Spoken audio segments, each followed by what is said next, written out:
El este domnul capitan marin. Așa arată o dimineață de noiembrie 25, nu? Suntem pe Dunărea Veche, ne ducem la mila 23. Mergem către Chilia. Nu vedem nimic. Dar afară este un picuț cam frig. Frumos. Bețele de spinning pregătite.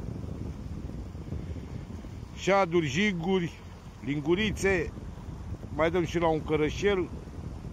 Voblere. Totul regulamentar.